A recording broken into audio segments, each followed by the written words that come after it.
Oh, it's a beautiful triple-digit degree summer day. And I've got a surprise for you guys here. Ooh. What we have here is an original G4 Cube.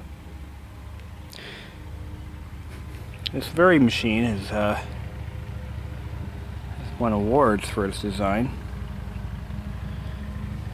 but has received criticism for its shortfalls. As you can clearly see, there are several cracks in the acrylic housing caused by nothing more than structural stress and thermal conditions.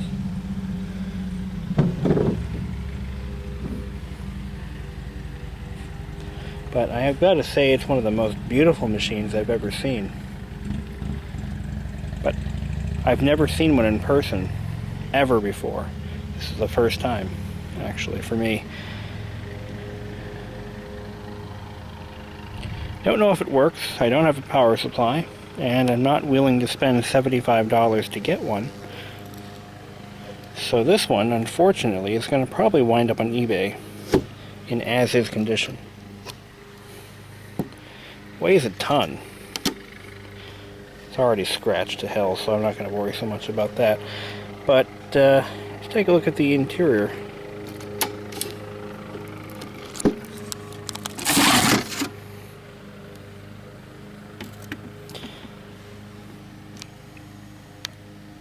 You can see there's a massive cooling vent, a secondary cooling vent. Alright. Because there are no physical connections between the unit and the acrylic housing, this actually uses some sophisticated technology to provide a touch-sensitive power switch that mates with this little circle here, which is probably conductive, and ultimately ends right here. A considerable amount of the weight is in the acrylic housing itself. It is extremely thick. I mean, it's about half an inch thick almost. So that gives you a good idea as to how much plastic is really in this thing. We have, of course, a VGA video adapter and the Apple proprietary display port, or display adapter for the cinema displays. And there you go, VGA. This is more of an extension cable than anything. And the reason is most VGA cables and the ends of monitors are like that big. So that would give you a clearance issue. It does have a built-in modem. This is the power supply port. I actually have a power supply that'll fit this, but it is the incorrect voltage. This is a 28 volt power supply that requires 28 volts on 2 pins and 2 grounds. Mine only puts out 12. 2 USB 400, Firewire 400, 2 USB 1.0, and an Ethernet jack. This is probably a 10100. It is a 10100. And you've got your interrupt and reset switches in the back here.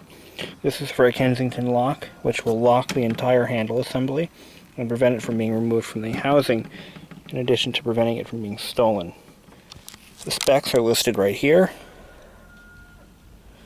Let's see, we got 450 G4, 1 meg cache, 64 meg SD RAM, 20 gig hard drive, and an HD DVD-ROM, DVD-ROM with a 56K modem. Okay. On this side, we have the hard disk drive, CMOS battery, and yes, that is a rooster. And this is actually the airport antenna. On this side, we have a PCI mounted, we have a PCI slot with an ATI, I believe that would be a Rage 128, and this slot will only accommodate this particular video card. But it is a real PCI slot. No, I'm sorry, AGP. That is annoying.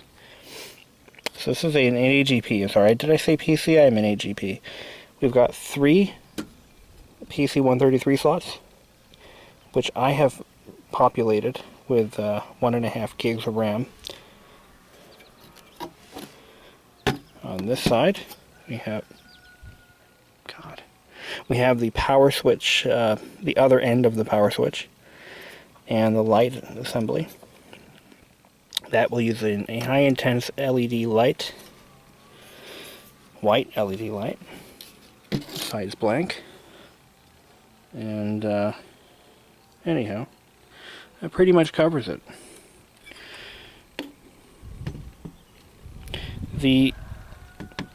Shut up. The retractable handle is what locks these 2 tabs, which mate into the other end. Those 2 little tabs right there. They're locked together. Now, to service this machine, it requires a few special tools. Well, not really. It just requires a couple of Torx bits, and hard drive removal can be done fairly simply. I've never worked on one. Again, I've never seen one in person, so this is all kind of new to me. But she's a complete unit for the most part. It appears, this wouldn't be too hard to figure out, but I'm just trying to do this off the fly here. Removing this cover here would allow you to remove the hard drive. It's actually hinged. Oh, here's the airport slot, by the way. It's never been used. But you gotta remove this. Maybe unplug the hard drive connectors from here. You've got the ribbon cable there. And it looks like the hard drive comes out from the other end. So it would actually slide back. God, that sounds worse than it is, but it really isn't that bad. Anyway, so the hard drive slides forward once it's unlocked. Yeah, here we go. That screw has to come out. That would be your locking screw. You got 2 more here. The hard drive actually has its own heatsink bolted to it, to the side. And you've got a massive CPU heatsink here. CPU is mounted right in there on its own card, which could be upgraded. And that's all I can tell from now. This is an ingeniously designed case. I mean, it's beautiful even outside of the box. Just look at it like this. Isn't that beautiful? Now we're going to bask in its awesomeness for a little while.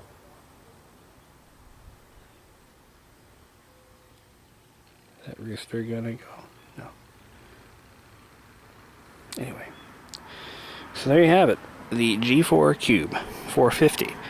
And as for future plans, I have none.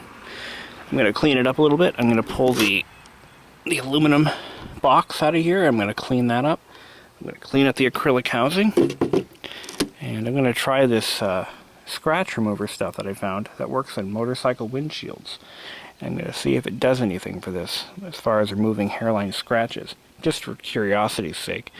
And then I'm going to package it up and throw it on eBay and get what I can.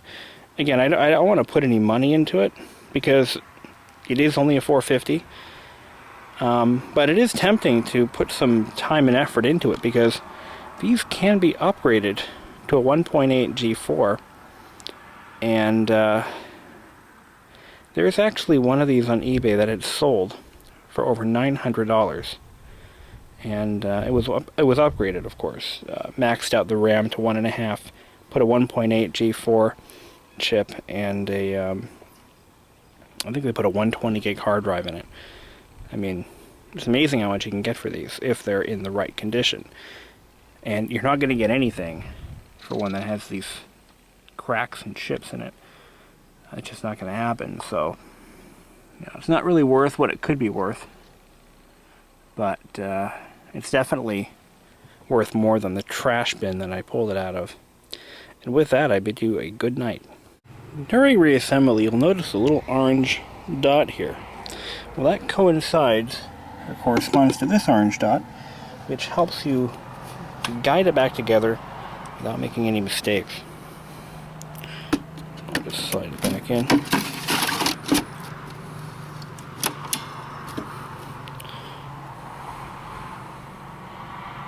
And that is one sad Mac.